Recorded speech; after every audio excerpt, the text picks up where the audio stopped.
The final countdown has begun. The motor racing circus is in town.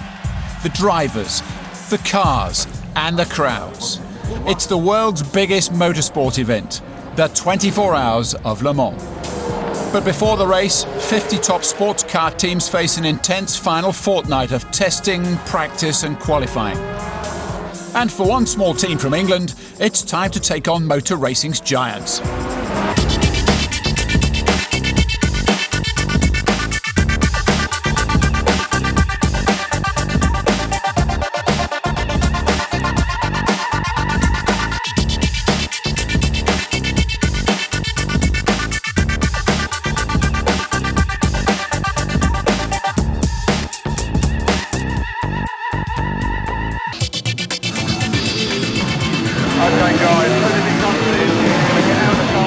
Over the last 6 months, small, privately owned British team Creation Autosport have been working flat out to prepare their 500 horsepower DBA prototype for Le Mans.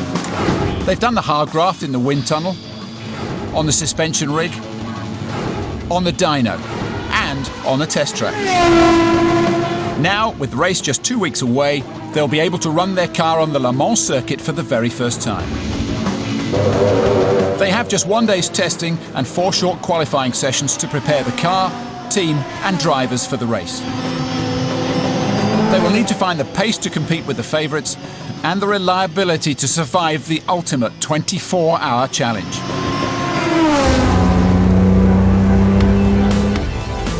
Creation's Mike Jankowski is on his way to join his team at Le Mans.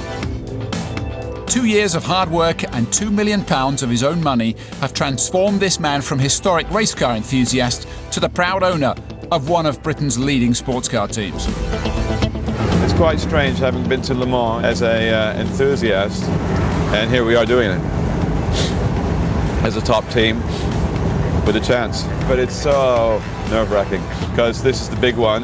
The build-up, the costs, everything is just huge. Here we are in the big time. The city of Le Mans in northwest France has hosted the world's greatest endurance race since 1923.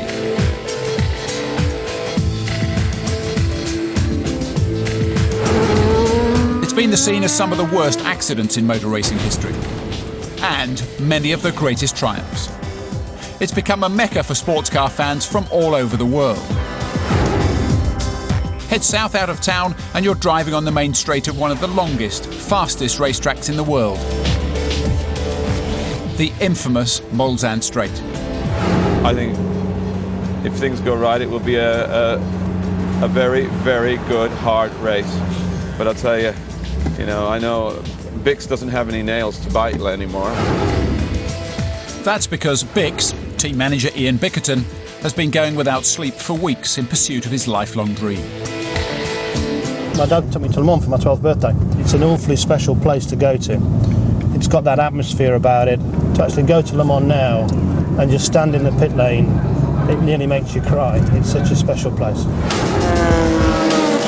Bix's mission these last few weeks has been to turn around a terrible run of unreliability for Creation's race car. But at track after track, they've struggled to make their car strong enough for long-distance endurance racing. So Bix has been radically rebuilding the car with much stronger, more reliable components.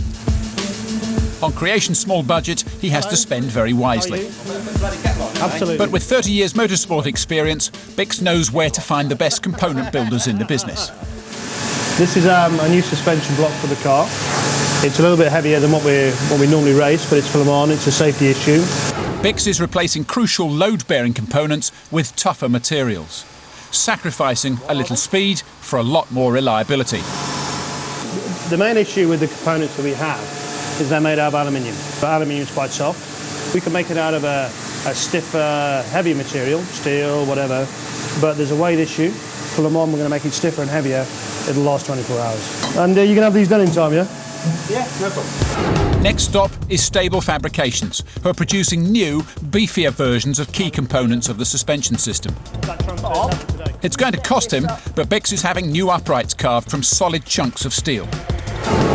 That there is now that. This is the way it's up on the car, and when it hits a bump, it's doing this. So all the loads are going here. Well, what you really want is thicker webs here, because all the shock is into this part of the barrel, not this part of the barrel. So if you look at the barrels that we designed and made, these 3 webs here, or 4 webs, are thicker. Everything's hand-built the old-fashioned way by expert machinists to maximise both accuracy and reliability.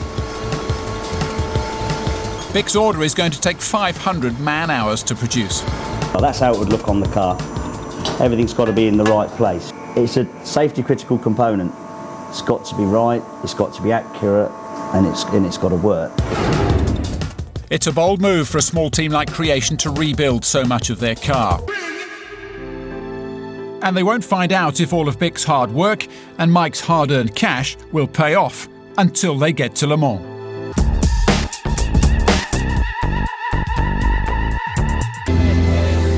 These magnificent grandstands, towering over the 13.5-kilometre Le Mans racetrack, will soon be home to 250,000 spectators. Round the back, 50 trucks are crammed into the team paddock. For the next 2 weeks, until the race begins, this is where the action's at. An army of over 1,000 team bosses, engineers, mechanics, tyremen and drivers will be working flat out to prepare for the race. Good afternoon. And Mike's boys are already hard at it. Don't worry, gents, I'm here now. I can save the day. Creation are prepping their car for tomorrow's official test day and their first chance to run the car on the track. Bix and his race engineer Ian Smith are anxious to find out how the new components will affect its performance. It's a delicate car. That's its Achilles heel. To come to Le Mans, the car's put on maybe 10 kilograms, and we're quite prepared to carry that weight, knowing that the reason for it is reliability. Tomorrow, Creation will find out just how much that weight gain will slow them down. Components aren't the only new thing for test day. Creation's regular drivers, Nick Minassian and Jamie Campbell-Walter, are joined by a third driver, Le Mans veteran and former winner Andy Wallace. I desperately want to win this race again, because anybody can say, well, you were just lucky you won it that one year. If you win it twice, it can't be luck, can it? As they recce the track for tomorrow's test, Andy has 16 years of experience here to share with his new teammates. Take the corner on the inside. Yeah, don't bother after Tete Rouge, don't bother going left. Legendary landmarks from 80 years of Le Mans history rush by Creation's drivers. The Porsche curves, the Dunlop chicane, Tete Rouge, and on to the open roads. For 2/3 of the modern 13-kilometre circuit, the drivers must tackle the tougher challenge of racing on closed-off public roads. Here the surface can be extremely unpredictable and worth a bit of closer reconnaissance. See, that's the problem. Look how sharp that is. Little Porsche goes off the road, brings this on the track, we run over it, kaboom. Early on Sunday morning, the public roads are shut down. It's test day. The teams have just this one day to tune their cars set up to the demands of the track. That means finding the best possible compromise between fast lap times and reliability. It's a huge engineering challenge to run a delicate racing car non-stop for 24 hours. In the Creation garage, Chief Mechanic Andy Trim has been preparing for a tough day, making sure his thousands of spare parts are exactly where he and his team of mechanics can find them. You never know what you might need, so get it all in there. Get it full up with everything you possibly think you could use. Round the back here, nuts and bolts, all the consumables, all sorted so you can grab them in a hurry.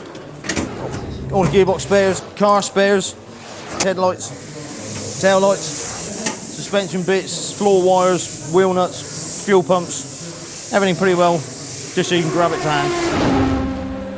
Since Creation have never run their car at Le Mans before, they've really got their work cut out to get up to speed. But they're hoping that all of Andy Wallace's experience here will help them find a good setup.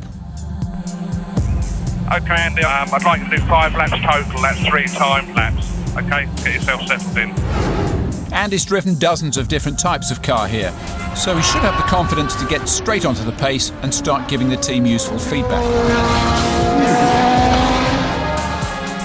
In the garage, the engineers can follow every movement of his hands and feet using the live data from the car. It was a 48, Andy, 48 dead. It's a slow start. And is having problems with porpoising, the nose of the car bumping against the road. What you got then, Andy? The porpoising is absolutely out of order for 24 hours. You go nuts. It bangs the ground really hard. You can smell burning.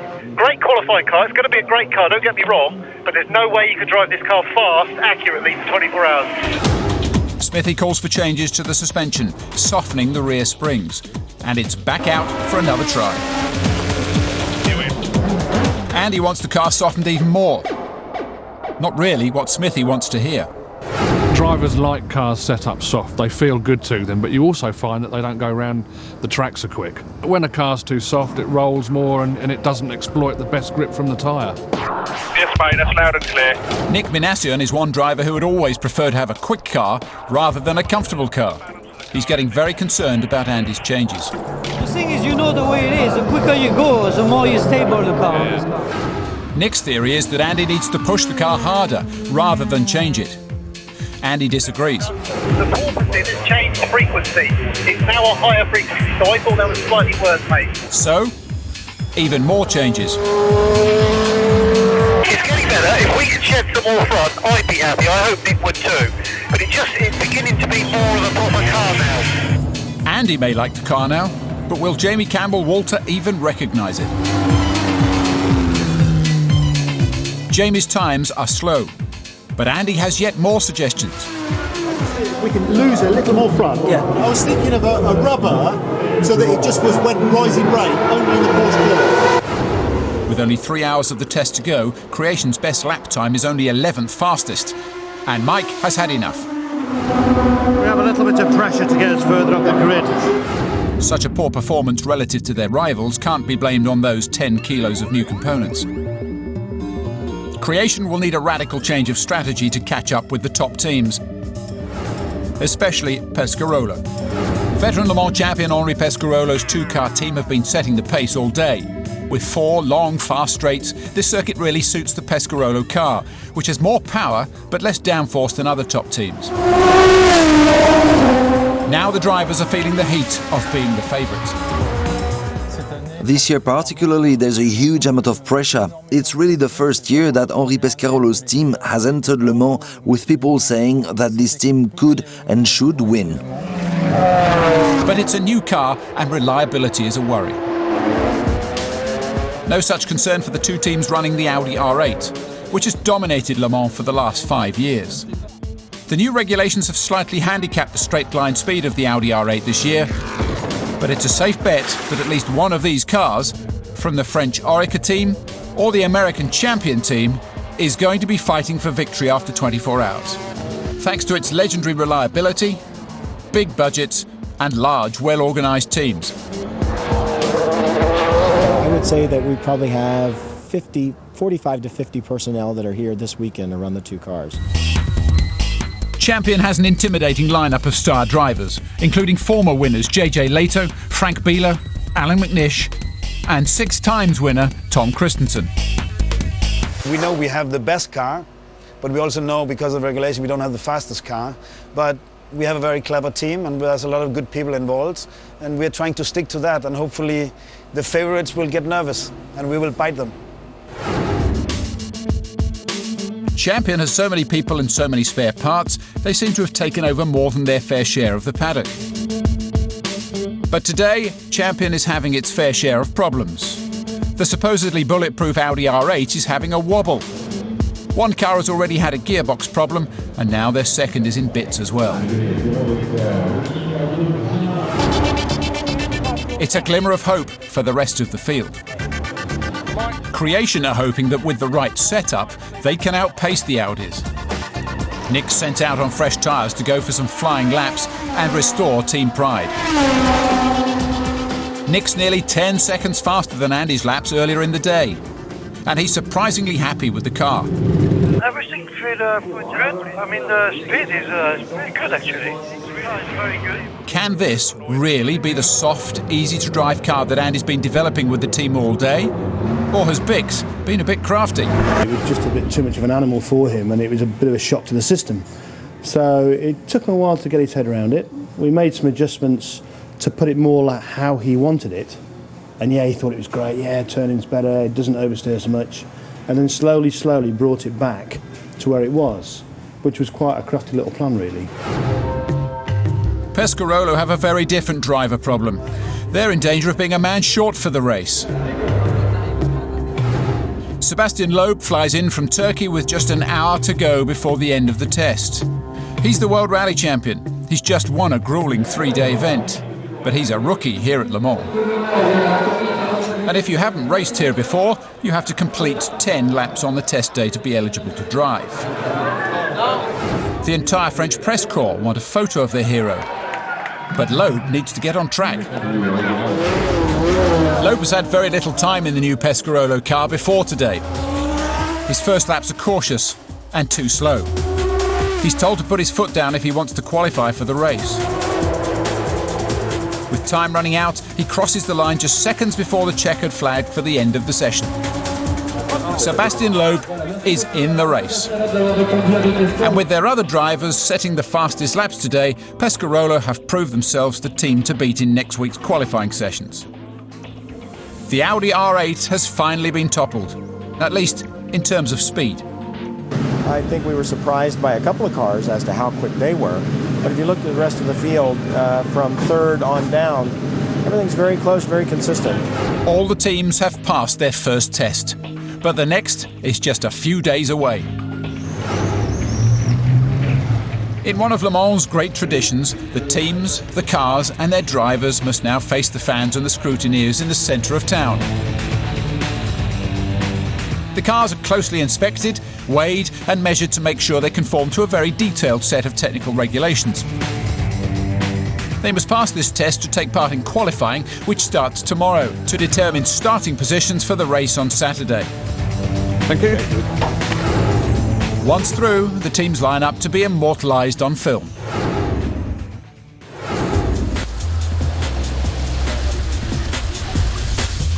The first day of qualifying brings heavy rain.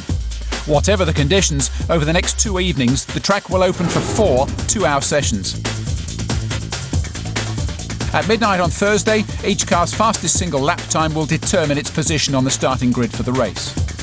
And one of these drivers will claim a place in the record books with the pole position fastest lap.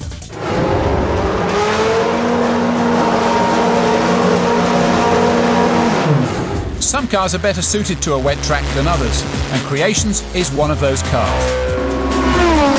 After disappointing times on the test day, all 3 Creation drivers are on the pace. Even Andy likes the car. Absolutely brilliant, to be honest. Our car in the rain is fantastic. Really, really nice to drive. The second session each day is run in darkness. Good practice for the race.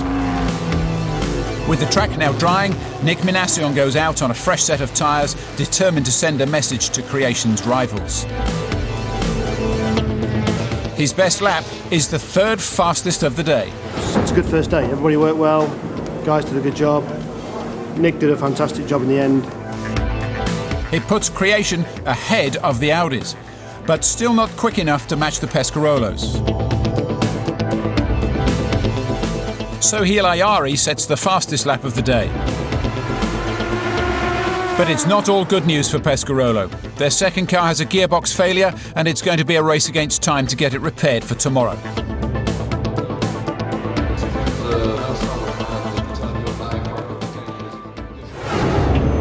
On the second day of qualifying, the rain is gone and the crowds are growing. A dry track will make yesterday's times redundant. It's all to play for today. At Creation, it's already been a busy day. This morning they had a special delivery, their race engine. It's a special version of their Judd V8, designed to last just a little over 24 hours.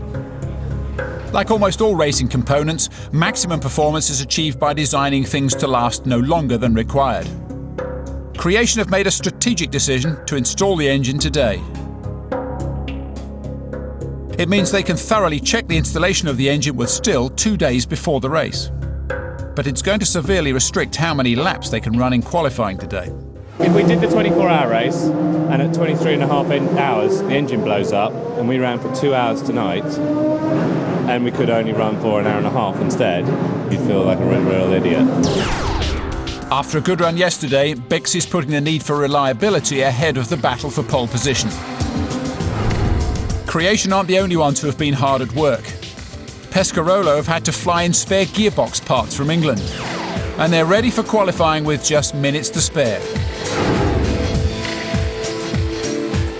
Out on the dry track, everybody's times are immediately 25 seconds faster than in the wet yesterday. Creation allow each of their drivers just 3 laps at the wheel to feel out the new engine. Both Nick and Jamie are happy. The car's actually quite nicely balanced, I think. It's got a bit of understeer and a bit of oversteer in places. But Andy doesn't agree. The biggest problem is the vibration. I mean, it vibrates like a man. And it's engine speed related, not wheel speed related. Yeah, sure. Andy's worried that he can feel a vibration, also known as resonance, that indicates a problem with the new engine. And now, Jamie's getting worried too. He's worried about it from a reliability point of view, because if that resonance is doing that to us, what's it doing to everything else? You know, things like alternator, brackets, bolts, anything, gearbox. Close inspection of the engine reveals no obvious problems. Smithy faces a tough decision. If they change the engine again, they'll miss the rest of qualifying. We've looked at the data quite closely. There's no evidence that the engine's has any less power than the previous engine, so there's not really any justification for changing the engine for another one. Smithy decides to trust the instincts of his regular drivers and get on with it. Most teams have 3 or 4 attempts at a fastest lap. But to preserve the new engine, Creation's Nick Minassian will get just 1 attempt to go for pole. It's up to Smithy to choose the perfect moment. An ideal combination of a warm track, cooler air, and a clear circuit with as few other cars as possible to get in the way. Nick's now equipped with a special set of qualifying tyres. The super soft rubber compound provides extra grip, but it doesn't last long. Really, you go 1 lap. The lap, your lap, you go out and you do your lap straight away. It's just like the luck of the draw a bit. You have to be lucky, then you're not going to get any traffic. Smithy decides that the start of the final session is the perfect moment, but he's not the only one. Okay, mate, start your engine, please.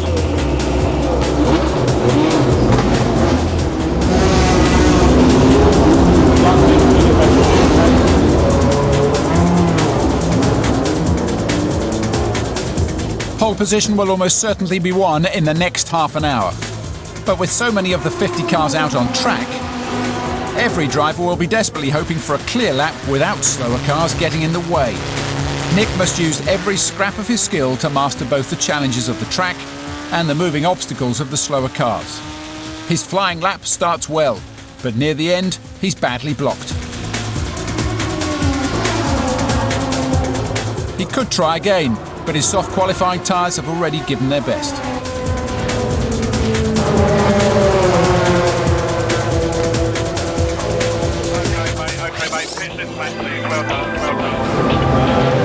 Nick's time of 3 minutes 38.9 seconds puts Creation 7th on the grid. He split the Audis, 2 ahead of him and 1 behind. But it's Emmanuel Collard, lapping almost a full second quicker than any other driver, whose name will go down in the record book, taking pole position for Pescarolo.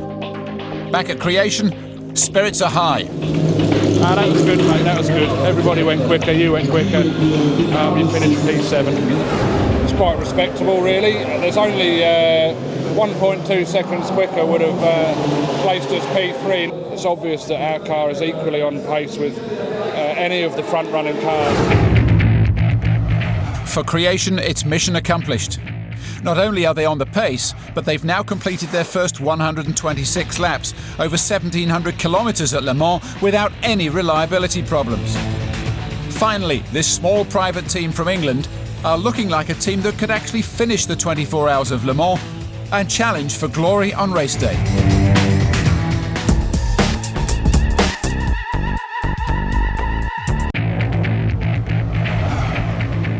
It's Saturday morning and the crowds are gathering at Motorsport's Coliseum. Today is the day that motor racing's gladiators, equipped with their massively powerful, gleamingly beautiful sports cars, will fight it out for glory. It's race day at the 24 Hours of Le Mans. In front of 250,000 fans in the stands and millions more watching around the world, the drivers and their teams are about to begin one of the most grueling, extraordinary endurance challenges ever devised. Come Sunday afternoon, only the strongest will survive. 8 hours to go. The teams have been working since the early hours, rebuilding their cars, checking and rechecking every component and setting. It can take just one faulty component or one mechanic's mistake to ruin your team's chances in the race. We've got a new alternator, a new starter motor, new radiators. For the 50 teams, 150 drivers and hundreds of engineers and mechanics, months of preparations are almost over. And Creation boss Ian Bickerton has worked out his strategy for the race, especially the first few laps. And I think it's all going to happen in the first couple of laps. We're going to sit back and watch it happen. And then we're just going to plod round, do the good pit stops, just look after the car, look after the tyre. 11 a.m. It's hot and getting hotter. It's going to be one of the hottest races ever here, making the endurance challenge even greater for both cars and drivers. And the hottest place of all will be inside the drivers' cockpits. For us, it's about 45. Yeah, so it's pretty hot. There's nothing you can do about it. Drink lots of water and fluid. Losing 2 kilos by the end of the race. With 4 hours to go, the build-up festivities begin. Parades, historic racing, anthems, photo opportunities. It's the world's greatest motorsport spectacle. And then finally the cars line up for the start of the race. Okay, Nick, can you start your engine, please? Thank you. 15 minutes to go and it's still seriously hot. The teams do everything they can to keep both cars and drivers cool until the last possible moment. Finally, the grid is cleared and 50 powerful racing engines and a massive crowd roar into life.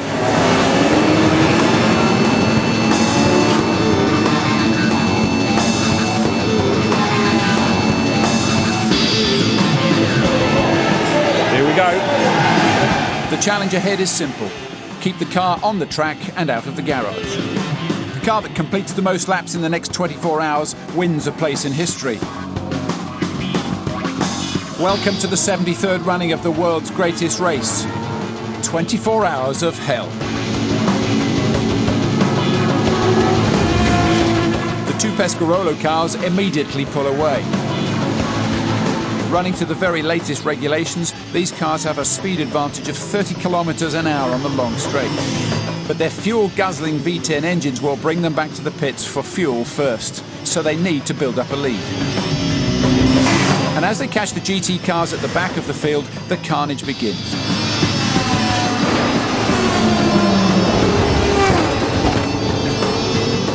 Pescarolo's Sohail Ayari is first back to the garage for some quick repairs. He loses a lap, but it's not a huge problem when you've got one of the fastest cars and over 23 hours to go.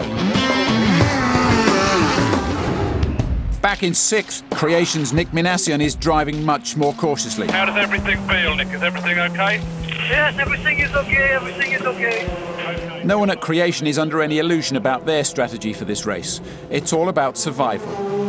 And in each of over 30 scheduled pit stops, Creation's pit crew needs to be faultless. So far, so good.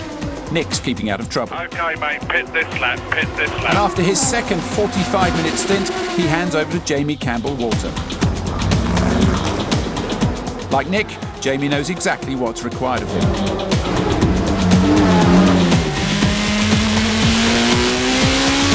At the first sign of trouble, he's on the radio. I can't change gear, I'm stuck in 6th gear, I can't hear you. Okay, mate, try pressing the emergency button. Try the emergency button, push in. Creation is the first top team to have a technical problem. Managed to get 4th gear.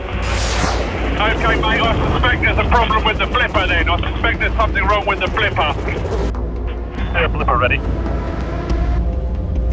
Okay, mate, do me a favour. Just press the mega button, see if it flips.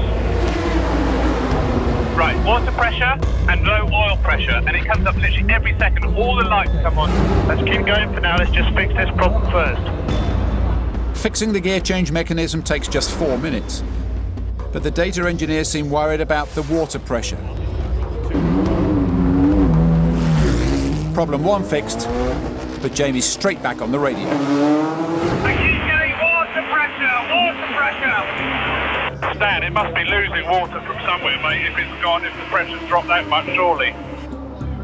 As the water pressure drops, temperatures soar. Creation engineer Ian Smith needs to act now to save his engine. Jamie, pit this lap, please. Pit this lap. Pit this lap. Your water temperature is 120 degrees and your water pressure is dropping. Pit this lap, please. Please confirm. In this lap. To be honest, guys, we've busted some water out somewhere at the front of the engine. The cat, or the cat could have just flown off, I don't know. Go in now. Okay, mate, okay. There's a leak on the left side somewhere. After such a good run with the car in the build-up to this race, it seems that Creation's infamous reliability problems are back.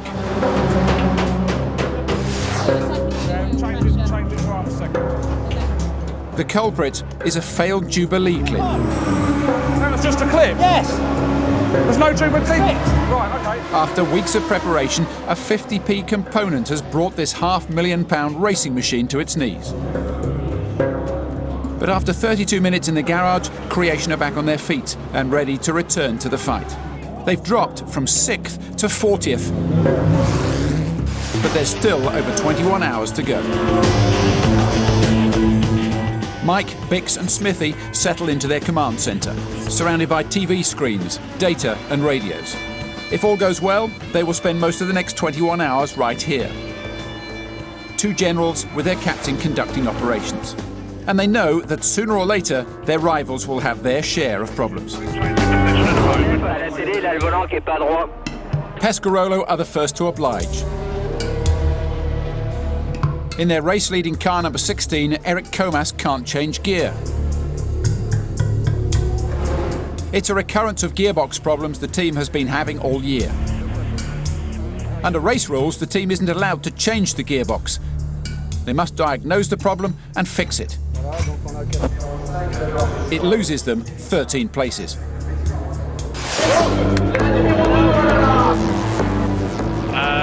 Jamie, looks like a number 4 Audi in the wall, or Telly's hit something. Number 2 Audi, sorry. First problem for the champion team as Pirro hits the wall. Just the car didn't stop and I went slightly straight at the nudge, which makes me feel very, very sorry because we were doing really well.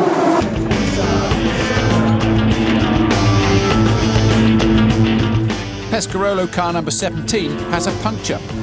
And the Orica Audi has a suspension failure, costing them 3 laps. Leaving Tom Christensen's champion Audi number 3 out in front, thanks to a problem-free run so far. Creation is making a comeback. Jamie's back up to 30th. But the bad news for Jamie is that Smithy wants him to drive a 3rd consecutive 45-minute stint to save on pit stop time. In now. Okay, mate, you're staying in the car, okay? Oh, no, I've got pins and needles in my foot.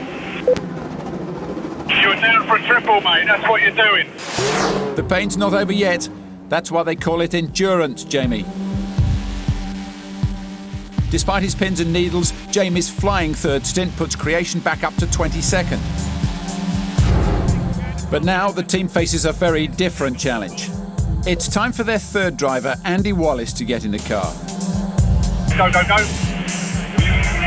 mate, the car is good. He's a former winner. It's his 17th Le Mans. But it seems like Andy just can't get comfortable with this car. Throughout testing and practice, Andy has had a stream of complaints and problems. And this evening is no exception. The seat is broken, mate. I think it's going to disappear in that way and I'm going to crash. That's what I'm thinking. Look, the whole seat's gone. Smithy gives Andy some foam padding for extra back support. You know where it's going to go if it breaks? Because I'll just disappear into the footwell, you see. Bix thinks the problem may be in Andy's mind. Get him out of the car, will you? But Mike wants Andy to feel he has the team's full support. If he gets into his head that you know, he's not getting the adequate support, he'll actually be slower in the car and may make mistakes. Andy's lap times are slow, but at least he keeps the car on the track, while others fall apart. Okay, Andy, stick with the seat for the minute, okay? If you think you're going to crash, slow down your lap time, okay? Good, thank you. Andy sticks with the seat for another 26 laps. And by the end of his third stint, Creation are back up to 15th place. Car's porpoising really badly now. It only just started, but it started about 5 laps ago. Quite a bad porpoise. Nick takes over the driving. Okay, Nick, go, go, go. And Andy can now report a whole series of problems with the car that have been slowing him down. Okay, so you go around the corner and it just moves. Second one, the lights are absolutely... But it turns out he may simply have had a slow puncture. That one's down to what, 1 bar? Yeah, it's got a puncture. Puncture. Oh, it was a puncture. That's a porpoising. It wasn't pleasant at all, but quite often it's not. With Nick back at the wheel, normal service is resumed. Okay, how are you coping with the seat? There's no problem with the seat, no problem, everything's fine. There are 15 hours to go, and the battle for survival is heating up. Just before 1 a.m, a crash for Pescarolo number 17. Struck from behind, and the repairs will last 8 laps. Despite being the fastest from the start, a series of problems means that, like Creation, Pescarolo must keep playing catch-up. And a second major suspension failure means that so must Orica. 2 of the wishbones supporting the front right wheel of the Audi R8 have snapped clean through. They lose 6 laps. Before he gives up the car, at just after 2 a.m, Nick puts Creation back into the top 10. Well, guys, we're on the front page of the TV again. We're now P10, we're in the top 10. But you're getting out, Jamie's getting in.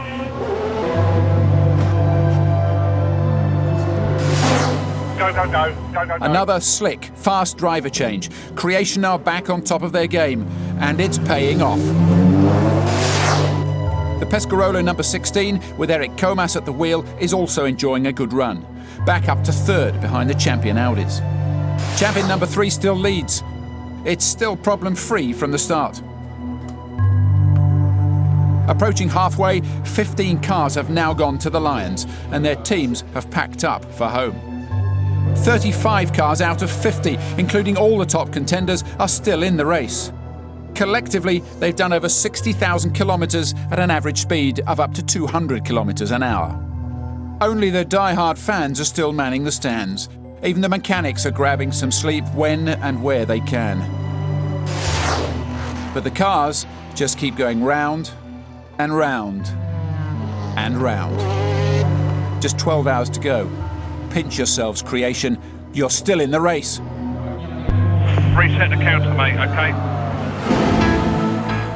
Just before 6 a.m, Creation complete an amazing recovery from 40th back up to their starting position of 7th. Andy Wallace is back in the car.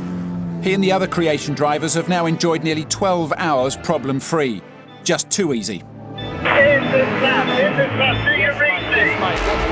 Yes, mate, what's the problem? What's the problem? Rear puncture, left rear puncture. Okay, mate, nice and slow, okay? You know the script. Got water temperature up at 110 as well. Can we look around the car, please, for a leak? Okay,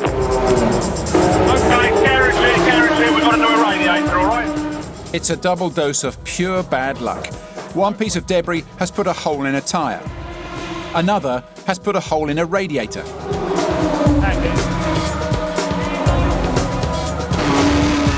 5 laps lost and Creation dropped back down to 12th.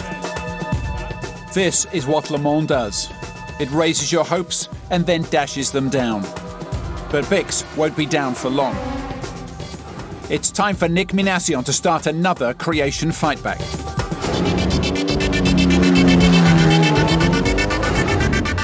Because with crashes like this, there's always hope. But Champion's response to their number 2 car's crash puts Creation's challenge into perspective. Back at the garage, their huge team and the millions of dollars of development that went into this modular car means that major repairs are completed in just 15 minutes. They lose just 1 place to the top Pescarolo, which is now closing on the lead at a rate of 6 seconds a lap.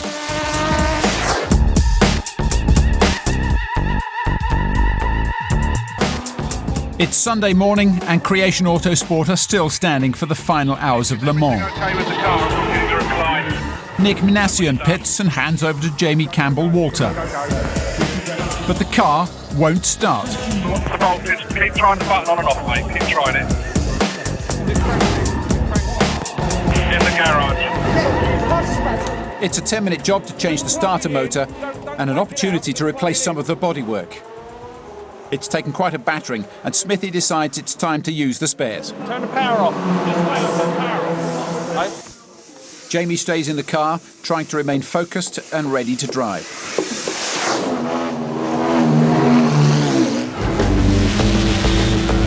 Back out, Jamie's down to 11th, but eager to get back on it.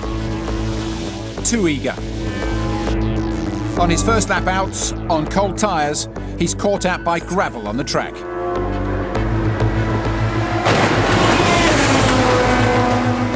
A second blow in quick succession. Just how much more punishment can this small team take? Of the damage and what's going to need replacing. Mate, you've got your left-hand front fender missing, and you hit on the right-hand side, is that correct? So it's the right-hand wheel that's not turning. What do you think? Do you think you've bent the suspension splitter?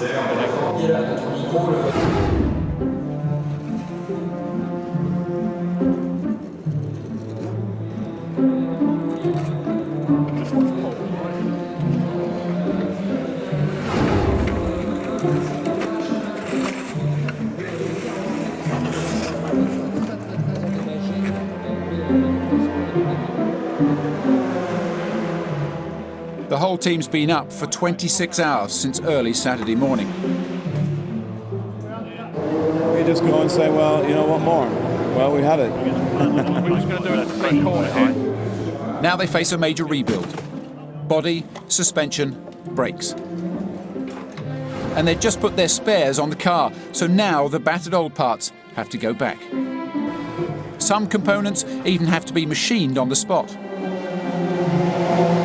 Need a left top wishbone. One shell. In about half an hour.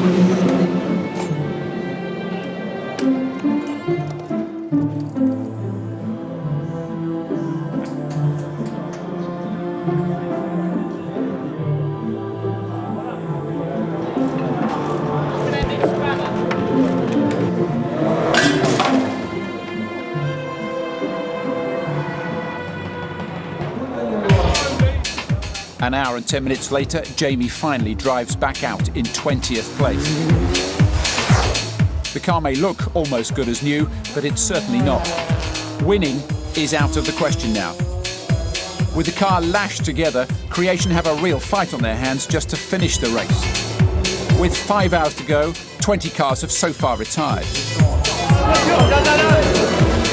And after yet another crash, Pescarolo number 17 is next to concede defeat. Pescarolo decide to focus their efforts on their other car. Still in second place and still lapping 4 seconds a lap faster than champion Audi in first place. Just 1 lap behind, there's still time to catch up and take the win. It's Pescarolo's speed versus champion's reliability to the end. Meanwhile, Creation continue their journey through hell. This time, it's a puncture. This car's trying to kill me. I nearly succeeded. Jamie, can you slow down a bit, please, mate? Can you slow down a bit? The tyre is about to flail off the rim and up all the bodywork. Just slow down a bit. Yet again, Jamie Campbell-Walter must nurse the car home. Have a good look round in there, yeah? Just a sharp stone like that, I guess. I think we got away with it, mate. We just got to bolt a little bit of rear bodywork together. It won't take long. It's now a physical, mental and emotional trial to find the will to simply carry on. How are we getting on? We're catching them up? Yeah. Just keep going. Just keep plodding on. We'll be all right. The countdown to the finish has begun. Pescarolo keep pushing, but champions number 3 car holds strong. They've gone 23.5 hours without a single problem. Henri Pescarolo knows when he's beaten. And Le Mans 2005 is again going to be won by reliability over speed. And with just 4 laps to go, it finally looks like Creation's trial is over. I felt a bit down earlier. We're going across the finish line, albeit, not where we want to be, but, it's our first experience at Le Mans. And you're up against the best. Jamie, you've got about 10 minutes to go, mate. 10 minutes to go. I think we've done awfully well for our first time. We came very close to a good result. These races are heartbreakers. After months of preparation, practice, heartache and sleepless nights, they're here at the finish. True gladiators who have risen to the challenge of Le Mans and survived. Well done, mate. Well done. Thanks very much. They've engineered a car capable of racing for 24 hours. For them, 14th place at the finish is a triumph. They've tamed Le Mans, and next year, there's no limit to what they can achieve.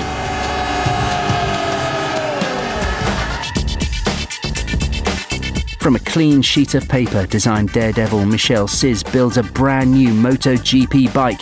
In a moment on Turbo, follow the birth of a racer next.